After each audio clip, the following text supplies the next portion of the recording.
સુરત લિંબાયત પોલીસે એક શ્રમજીવી યુવકને લૂંટવાના આરોપમાં 2 આરોપીઓની ધરપકડ કરીને ગુનાનું રિકન્સ્ટ્રક્શન કર્યું છે। આ ગુનો એક શ્રમજીવી યુવક પર 2 દિવસ પહેલા લૂંટી લેવામાં આવ્યો હતો અને આરોપીઓ ગુનાહિત ઇતિહાસ ધરાવતા હોવાનું પોલીસે જણાવ્યું હતું। ફરિયાદી અમોલ શિરસાટ જે લિંબાયતના નંબર 1 ગલી પાસે રહે છે, તે છૂટક મજૂરી કરીને પોતાના પરિવારનું ગુજરાન ચલાવે છે। ગત 2 દિવસ પહેલા સાંજે તેને લિંબાયતમાં પોતાના નગર વિસ્તારમાં રહેતા એક મિત્ર પાસેથી ₹32,500 ઉછીના લઈને ઘરે પગપાળા પરત ફર્યો હતો।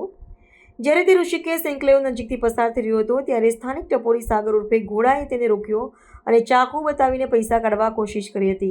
તે વખતે ફરિયાદી ત્યાંથી ભાગી ગયો હતો, પરંતુ જ્યારે તે કેશવનગર સોસાયટીમાં આવેલા દેવનારાયણ કિરાણા સ્ટોર પાસે પહોંચ્યો ત્યારે ટપોરી સાગર અને તેના સાથી કૈલાસ ઉર્ફે કેલિયાએ તેને ફરીથી આંતર્યો।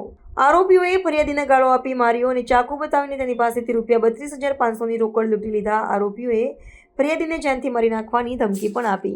આ ઘટનાથી ડરી ગયેલા ફરિયાદીએ પાછળથી તેના મિત્ર દ્વારા હિંમત મળી અને તે લિંબાયત પોલીસ સ્ટેશન પર ગયો ત્યારે બંને આરોપીઓ વિરુદ્ધ ભારતીય દંડ સંહિતાની કલમો હેઠળ ગુનો નોંધાવ્યો હતો।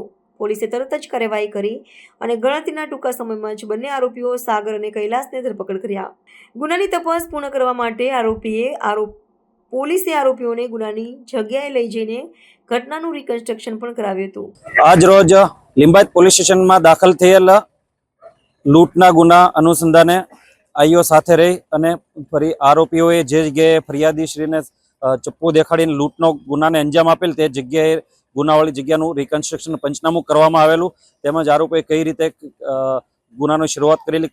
શરૂઆતમાં 2 આરોપીઓ છે, એક સાગર ઉર્ફે ઘોડો, એણે કઈ રીતના શરૂઆતમાં લૂંટવાનો પ્રયત્ન કરેલો, ત્યાંથી ફરિયાદી તેમને ધક્કો મારીને આગળ જેલા, તો એમણે પછી જે કૈલાસ રૂપે કેલિયો છે એમને ફોન કરીને જાણ કરતા એ પણ ત્યાં પહોંચી ગયેલા અને એને કઈ તે જગ્યાએ જે લૂંટ નો બનાવ બનેલ તે જગ્યાએ આરોપીને સાથે ગુનાનું વાળી જગ્યાનું પંચનામું કરવામાં આવેલ।